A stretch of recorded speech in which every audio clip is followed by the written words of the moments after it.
Hola a todos, les habla Tamar Rottenberg aquí desde Miami. Y bueno, yo lo hice para hablar de pesas. Yo siempre me enfoco en las cosas del ceder y estudio un poco. Y bueno, todos los años se aprende algo nuevo, ¿no? Y siempre, digamos, tenemos la misma más o menos rutina de cómo hacemos el ceder con los niños, involucramos mucho a los niños y compramos juegos y las plagas y todo lo demás. Entonces, este año dije, bueno, me voy a enfocar un poquito más a ver cómo puedo hacer esto más significativo, porque ya que hay muchas cosas que no podemos hacer como compartir en familia, digamos. Familia extendida, que es la oportunidad que tiene Pesas de compartir con esa familia extendida. Entonces hay que esforzarse, o por lo menos a mí me obliga, por lo menos esforzarme un poquito más para sacarle algún sentido a esta fiesta. Entonces, sí, va a ser una noche muy distinta. Les voy a explicar un poquito lo que son. Tengo aquí mi chuletica. Todo el mundo tiene que tener su chuleta antes de empezar el ceder. Es importante que lo revisen antes de empezar. Y yo en verdad me quise enfocar en las cosas que no me daban mucho sentido. Entonces voy a indagar un poquito más y voy a aprender un poco más de lo que yo no había aprendido. El ceder, lo más importante del ceder es, o sea, hay varios aspectos. Uno, cumplir con obviamente, comer matzá, comer maror y poner la quedará de pesas, el plato de pesas en la mesa de pesas, que tiene unos símbolos que digamos que representa el corban pesas, el maror, el jaroset, las diferentes cosas que comemos y que representan lo que es la noche de pesas. Eso como símbolo tiene que haber 3 matzot como mínimo, y bueno, lo que son las 4 copas de vino que hay que tomar durante toda la noche, ¿no? Y bueno, y los niños les das jugo de uva. Y otra cosa muy importante, el ser de pesas es relatar la historia que pasó. Entonces yo me puse a pensar, bueno, lo de las copas, si está bien, matzá y eso, todo siempre lo hemos venido escuchando, explicándole a los niños, etcétera, etcétera. Pero, ¿qué hay con la historia de pesas? O sea, de la salida de Egipto. Quiero leer un poquito más en eso y porque ceder significa orden. Y quería un poquito analizar un poco el orden de las cosas que pusieron en el ceder y por qué las pusieron de esa manera. Y lo que yo voy a hablar es específicamente de la parte de Magid, que está en el medio, justo antes de la comida. Está la parte del relato de la historia de Pesach, del exilio. Y les voy a decir un poquito, analizando y estudiando, por qué la cuentan de esa manera y por qué es importante que nosotros la sepamos y la contemos todos los años. Y por qué, digamos, ese orden específico. Son 14 partes, empezando por Kadesh, que es el Kiddush, que se empieza con la primera copa. Esa es la primera copa de las 4. Después Urhatz, que es el lavado de las manos sin verajá. El Karpaz, que es esta hierba, el celery o el apio que comemos con sal y vinagre, con un poquito de agua, lo sumergimos. Esto representa como que las lágrimas, digamos que el sufrimiento de la gente, y también representa un poquito nuestra humildad de cómo empezamos, digamos, el ceder. Yahatz, que Yahatz, cuando tenemos las 3 matzot que les dije que había que poner en la mesa, Yahatz es partir la matzá del medio y guardar la presa más grande para el africomán. El africomán es lo que buscan todos los niños en el momento de que uno está cenando y después uno les da un regalo. Representa lo que es el sacrificio que se hacía en el templo, que ya lo hablamos también en las parashot, el sacrificio como muestra de agradecimiento hacia Dios, ¿no? Eso es lo que representa el africomán. Como hoy no tenemos hoy en día el templo, entonces hacemos el africomán como esa representación. Después viene Magid, que es todo el relato, que en eso me voy a enfocar, que lo vamos a ver después de que termine de leer todos los pasos. Ratzá, que Ratzá es el lavado de las manos, pero con brajá. Después viene Motzi Matzá, que es donde comemos la matzá y leemos qué significa la matzá.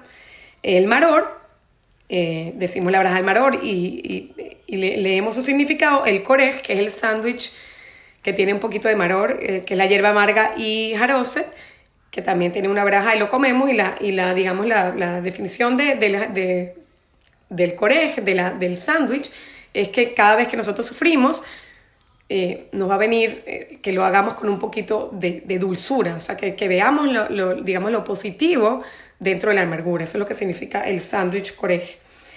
Shulchan Orech, que por fin es la cena. Tzafun, que tzafun es cuando comemos el afikoman que los niños encontraron, es lo último que comemos después de la cena, y después decimos Barech, que es el Birkat Hamazon, que agradecemos por la comida, y el Halel, que son los himnos que recitamos, eso sería como una celebración, digamos, de la salida. Ya estamos fuera, estamos celebrando que ya no somos esclavos en Egipto más, y que estamos hoy en día, digamos, gracias a Dios que podemos celebrar. Y Nirza es como que una apreciación por todo lo que Dios ha hecho por nosotros durante toda la historia. Enfocar. Entonces vamos a ver por qué empieza así. Entonces empezamos y ¿por qué tardamos tanto en llegar a lo que es la historia de Egipto? Porque, bueno, primero está Kadesh Urhatz Karpas, que eso es más o menos rápido. Yahatz es muy simple, también rápido. Y después está Magid, ¿no? Y empieza así, miren qué curioso. El Alahman. Alahman, la canción que cantamos, Alahman.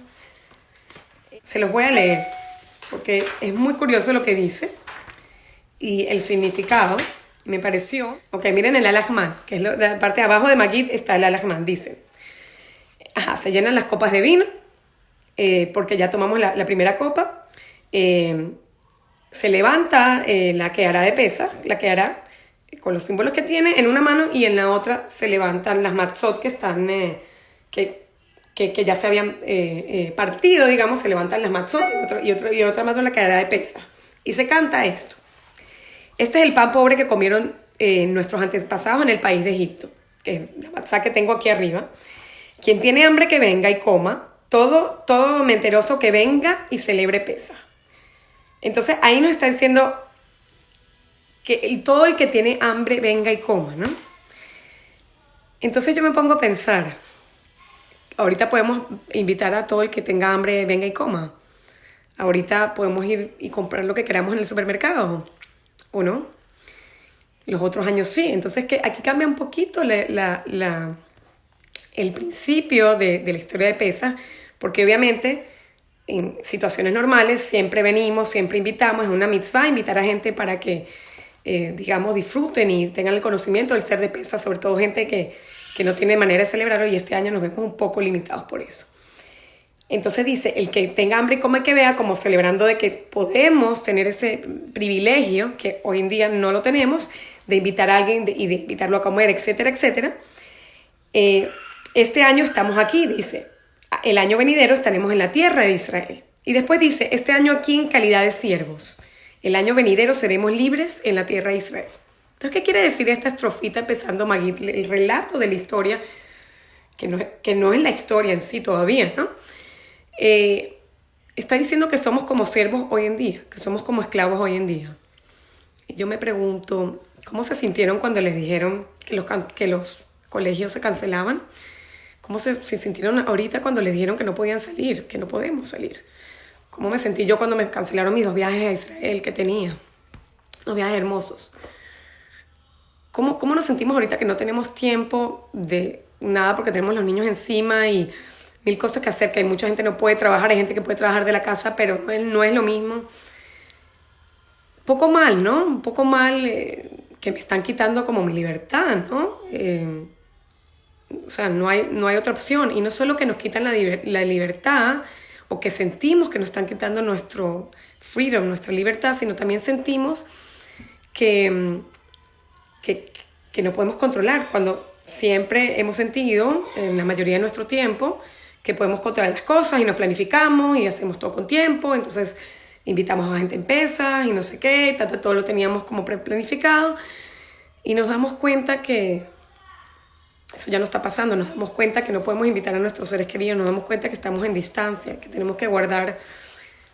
Entonces, ¿cómo se sienten ustedes? Yo me siento mal, ¿no? No puedo decir que me siento bien, obviamente siempre tratando de reflexionar sobre todo lo que está pasando, pero me hace sentir muy mal esta situación, porque me hace sentir en un sentido deprimida, al mismo tiempo que uno está buscando cómo salir, pero sería mentir si digo que qué chévere compartir en calidad de familia y esto nos invita a reflexionar sobre nosotros mismos, que todo eso es verdad, pero es difícil. Y no solo eso es difícil que te quiten tu libertad o que te sientas que te están quitando tu libertad y además de eso te quitan un poco la motivación del día a día, ¿no?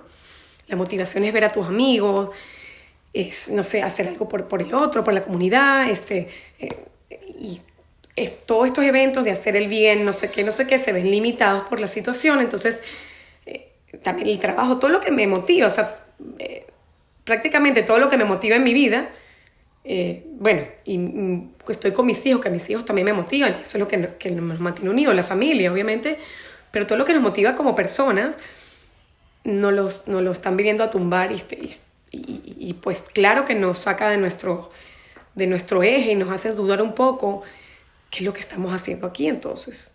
¿Qué soy yo si no tengo esto? ¿Qué soy yo si no tengo...? ¿Soy yo o soy yo la persona que trabajo? ¿O soy yo la persona que proveo? ¿O soy yo la persona... ¿Quién soy yo? Se te pone a durar un poco que en verdad cuáles son las cosas importantes para ti, que antes que pensabas que cosas eran importantes, capaz ahorita ya no son importantes. Entonces, sí, uno se siente mal. Y lo que yo quería decir es que aquí dice en la Agadá que nosotros somos siervos hoy en día. No está diciendo nada del coronavirus. Somos hoy en día sin el coronavirus, digamos. Y es verdad. ¿Y cómo nos damos cuenta que es verdad? Porque no somos completamente libres. Por eso mismo, porque nos sentimos mal estando encerrados. Si nos sintiéramos 100% bien, fuéramos libres, porque tenemos libre nuestra mente es libre y no podemos, somos los esclavos de la sociedad, somos esclavos del trabajo, somos esclavos de muchas cosas, de la planificación, de cosas también materiales, viajes, todo este tipo de cosas que también son experiencias, digamos, y de algún tipo de planificación y de control. Sí, somos esclavos de nuestro propio control. Entonces, ahí nos damos cuenta que estamos siendo conscientes que somos esclavos el día a día. ¿Esto nos invita a sentirnos más esclavos o nos invita a reflexionar de que somos realmente esclavos cuando nos limitan las cosas que nos hacen sentir vivos o que nos hacen sentir bien, digamos, como comunidad y como personas? Porque el ser humano necesita de eso. Entonces, aquí no podemos pensar ¿cómo es que seremos realmente libres? Obviamente no estando en casa, aprisionados. Pero ¿por qué está pasando todas estas cosas? Para que nosotros reflexionemos. Y por eso es que dice, somos como siervos hoy en día, porque siempre que estemos fuera de la tierra de Israel, vamos a ser extranjeros en otra tierra. Cada vez que yo voy a Israel siento que es mi casa. Y siento que yo lo necesito en parte de mi cuerpo, en mi vida. Y yo siento que si no estoy ahí, siento que me están quitando un poco la libertad, es la verdad. Y eso es lo que nos dice la introducción del cuento de Pesaj, es eso. Que por eso levantamos la matzá, porque nosotros venimos de la matzá, somos el ser más básico, sobre todo ahorita, estamos en lo más básico. Sin adornos, sin maquillaje, sin no sé qué, porque estamos en la casa y no nos provoca maquillarnos y no nos provoca no sé qué, porque no podemos salir, no nos podemos exponer. Entonces volvemos un poco a nuestra esencia básica, nos hace sentir un poco incómodos porque nos limita de nuestras comodidades en cierto sentido, y esa es la matzá, nuestra humildad es la matzá. Y eso es con lo que yo lo puedo comparar hoy en día y me pareció muy interesante el que empiece así con este texto. Después vemos, después de Al-Ahman, está el Manishtaná. El Manishtaná, como ustedes saben, son las preguntas de que por qué esta fiesta es diferente a las demás. Y esas 4 preguntas las hace el más pequeñito de la casa, en el caso que esté el más pequeñito de la casa, en el caso de que no, que hayan puros adultos o teenagers o adolescentes, igual se hacen esas preguntas y para que salgan esas preguntas de por qué esta noche es diferente y poner la curiosidad de la gente, el cerebro de la gente a pensar, y por qué es importante enseñarle a los hijos que aprendan a preguntar, que no simplemente no te quedes callado y aceptes todo lo que te están diciendo, que preguntes, que les saques que por qué hicieron esto y por qué hicieron lo otro, y no estoy de acuerdo, no estoy de acuerdo, voy a estudiar más. Todo eso, el freedom of choice, el libre albedrío, viene con el Manishtaná. Eso es básicamente lo que nos están diciendo, que aquí todavía no nos están contando la historia del exilio. Es como un preámbulo a. Entonces yo sigo leyendo. Eso después el Manishtana, después viene Abadimainu, que es como que está mencionando que fuimos esclavos y Dios nos sacó de Egipto. Ahí están relatando que fue Dios específicamente que nos sacó de Egipto para que nosotros sepamos que fue Dios, pero todavía no están contando la historia otra vez. Después de esta parte viene una parte que está Rabbi Eleazar Ben Azariah, que son varios rabinos que se juntan para ver cómo hacen para poner la Agadá, que es lo importante que se tiene que poner la Agadá, la historia de Egipto que nos, representa hoy en día, pues si no estuviéramos acá, y que cuán importante es la historia de Mitzrayim, de Egipto, que todos los días la mencionamos en rezos normales. Ellos deciden, se reúnen y deciden cómo hacer la Agadá, el ser exactamente, son rabinos muy sabios, y habla de un rabino en específico que le crece la barba.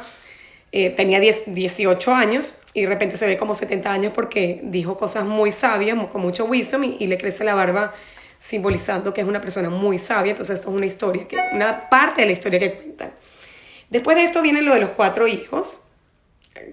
Siempre tenemos 4 copas, 4 hijos, que representan el hijo inteligente, el malo, el simple y el que no sabe preguntar. Otra vez estamos poniendo como preámbulo a los niños para que ellos se traten de identificar con cada una de las diferentes personalidades, y otra vez para decir también, no solo los niños, los adultos, con qué te identificas más, y que capaz todos nosotros tenemos un poco de cada uno de estos niños o de estas personalidades, y cómo podemos sacarle su máximo potencial, obviamente. Y si tenemos una en su totalidad, no es bueno tampoco, porque es bueno tener un poquito de cada cosa.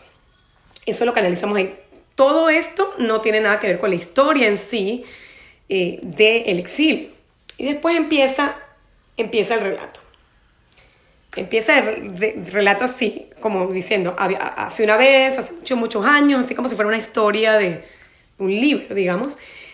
Y ahí es que empieza el relato del exilio. Y uno se espera que va a empezar con toda la historia de Paró, de los judíos, de esclavos, no sé qué. Y no empieza así.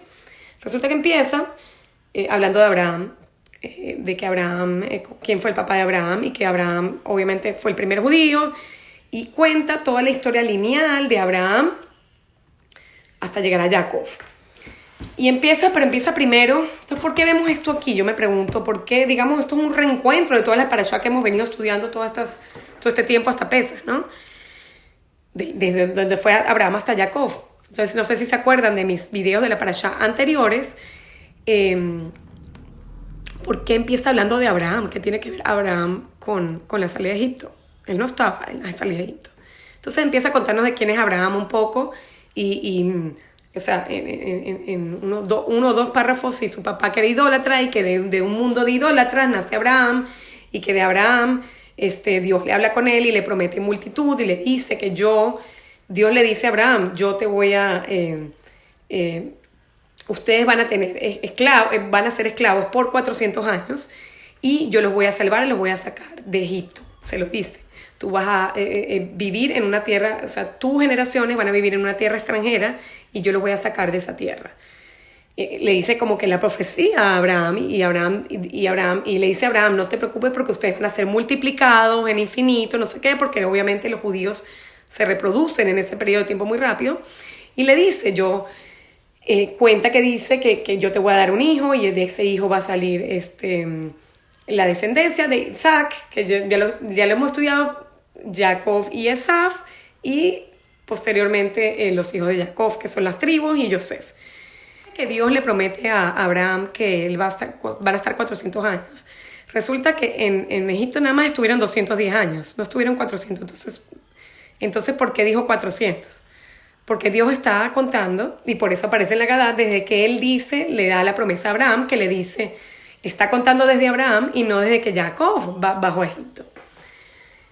Y vemos como después, en mitad de que él le dice lo de la promesa y de los 400 años, está el pasuk, Beisheamda, que es una canción que cantamos en la Agadá. En cada generación se van a volver a alzar y nos van a volver a atacar, y Dios nos va a salvar. Esto lo dice aquí de repente, justo después de que Dios le hace la promesa a Abraham. Entonces vemos que justo eso después de eso viene la historia de Labán. Después de Beí Sheamda viene la historia de Labán y Jacob. Entonces, ¿por qué pusieron Beí Sheamda ahí? ¿Por qué nos están diciendo de generación en generación? Porque Dios salvó a Jacob de Labán, de su esclavitud. Él estaba como un esclavo trabajando por las hijas, etc. Y después lo salvó porque lo ayudó a irse. Y nos salvó a nosotros de Egipto. Y después, ¿qué pasó después? En cada generación nos salvó de Purim también. Del genocidio de Purim, nos salvó de la Inquisición y nos salvó del Holocausto.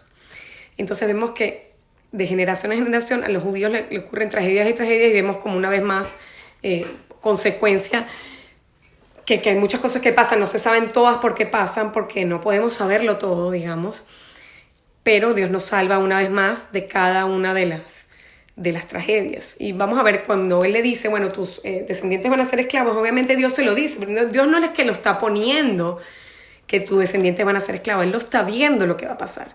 Si las cosas, obviamente que el destino puede cambiar en ciertas circunstancias, pero si él dice que lo que va a pasar es eso, es porque ve tendencia que esto pase, y es porque Jacob hace el pecado de usurpar a su hermano, para que vean la influencia que tuvo eso, y después está el pecado de los hijos de Jacob por vender a Yosef, y por eso es que se quedan en Egipto y son esclavos.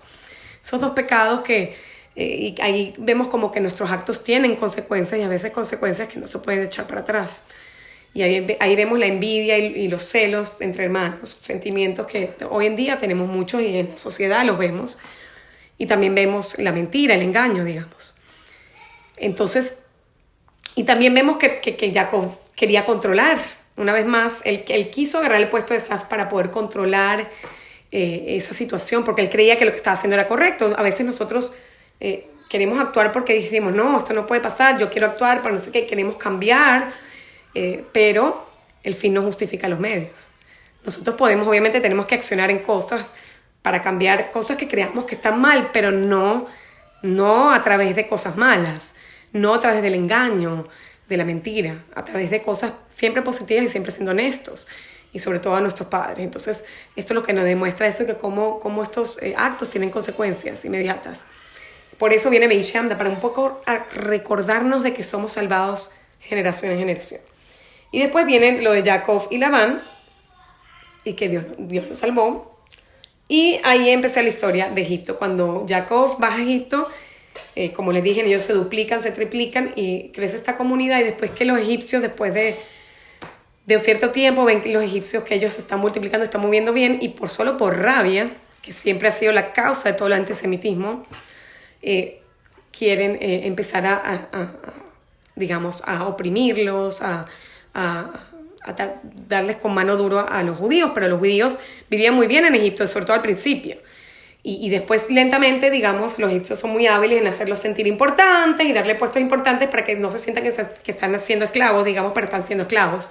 Y cada vez, pues, esas reglas fueron aumentando y cada vez fue peor, hasta el punto que empezaron a asimilarse, a deshumanizarlos, etcétera, etcétera. Y es un maltrato más que todo psicológico y espiritual, más que físico, sobre todo al principio. Eso después de que empieza Jacob, ya empieza el relato de cómo fueron deshumanizando, desensibilizando a la población judía, y por eso al final los judíos le piden a Dios, le claman que por favor los saque de Egipto, que necesitan esa libertad, que ya no pueden más, que sus almas no se sienten identificadas. Y viene Dios, y por eso siempre viene Dios, y a Moisés no lo mencionan en toda la Gadá, porque Moisés simplemente hizo como de mensajero, para que sepan que siempre fue Dios. Dios mano fuerte que nos sacó de Egipto porque nosotros le pedimos y al final nos sacó. Y bueno, viene la historia de las plagas, la explicación de las plagas, Dayenu, que Dayenu es como una manera de decir, no hubiera sido suficiente si nos hubieras enviado esto, hubiera sido suficiente si nos hubieras entregado la Torá, pero todo lo que hizo Dios pre-exilio y post-exilio en el desierto, cada vez fueron como que aumentando esa relación entre el pueblo judío y Dios, y tenemos que estar agradecidos a eso. Y después de esto, de cantar Dayenu, que todos sabemos y todos la cantamos, viene la parte que dicen que se tienen que decir las 3 palabras que no se tienen que olvidar de decir, que son Pesach, Matzah, Maror. Se leen cada una y se explican. Después viene Behol Dorvador, que que dice otra vez lo de las generaciones, que cada generación tenemos que estar conscientes y no solo agradecer que Dios nos salva, sino que cada generación tiene que estar consciente que siempre estamos siendo esclavos. Es como lo dice, por eso es que tenemos que recordar la historia, porque dicen que cuando venga Mashiach vamos a dejar de ser esclavos y vamos a estar en Israel y ya no vamos a celebrar Pesaj, porque ya no estamos siendo esclavos. Y bueno, y la gente que está en Israel obviamente son esclavos también, porque todavía no ha venido el Mashiach, pero en Israel se celebra un día y por eso nosotros lo celebramos dos, como para tener el doble recordatorio, siendo que estamos afuera de Israel. Tener en cuenta esa gratitud que tenemos que tener y que tenemos que apreciar las cosas, sobre todo ahorita en estos tiempos. Es muy importante relatar la historia y también adaptarla para hoy en día, sobre todo con lo que nos está pasando, tiene mucho sentido, de hecho, que se empieza. Eso nos quiere decir que nos preguntamos a nosotros mismos, ¿somos esclavos o no? Y que nos preguntamos también que si somos agradecidos o no, si apreciamos las cosas que ahorita no tenemos, si apreciamos que todo en verdad viene de Dios. Entonces esto es una buena manera de preguntarse y los invito a que se lean la historia y que en verdad la identifiquen y no solamente que lo compartan con los niños lo que más puedan, sino que lo compartan también con los adultos. Le abrimos también la puerta al Eliyahu Naví, que eso lo hacemos un poquito antes, que no llegue, para digamos que también se dice que el Mashiach va a venir por Eliyahu Naví. Servimos una copa de Eliyahu Naví y le abrimos para que se la tome, dejamos una copa en la noche para que se tome Eliyahu Naví. Y al día siguiente hacemos el otro seder.